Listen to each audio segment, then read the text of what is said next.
Often in the energy businesses and in the energy policy area, we talk about, they call it cost reflective pricing, or they talk about price signals. And yeah, that is sort of how it works at one level. Like, the overnight hot water system is a great idea. Let's make electricity cheap at night for hot water systems to heat up because we want people to use them at night. But that didn't work by telling people it's cheap at that time, turn your hot water system on, because nobody turns their hot water system on. That was done by, or probably some people do, that was really done by making a hot water system that could itself respond to that price, but give the customers what they want, right? So it needed a certain amount of insulation, so the water that was heated up overnight was still hot at dinner time the next day. That's a simple example that I think a lot of people will be familiar with.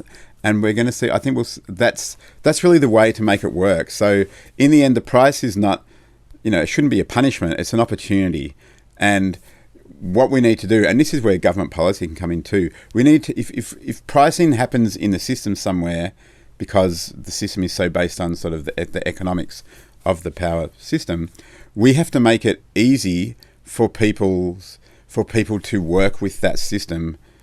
So the energy equipment that we have in our houses or in the network has to sort of interface, I guess, between what the system needs and what the people need. Like it will be no point having a cheap overnight hot water system if the water was cold by lunchtime. That's useless. There's no point having, cheap overnight electric car charging or cheap in the middle of the day electric car charging if when you need to use the car, the battery's flat. So, and the car charging is a good system. We've talked about this with a few of the networks, and it's like, okay, that sort of hot water approach probably works quite well for electric cars.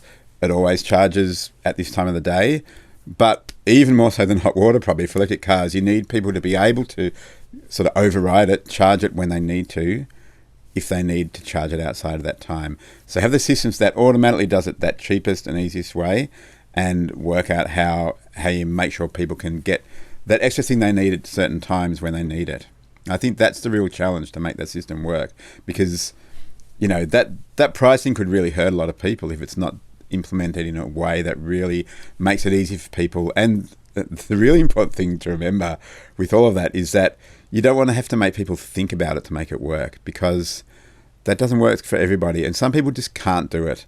Some because they're either because of their work hours or because they're too busy with their kids and families, or you've got people with intellectual disabilities or other things in their lives that make it harder for them to make those complicated choices. We need to work out ways that get the benefits to people so they don't have to use all that mental overhead to make decisions.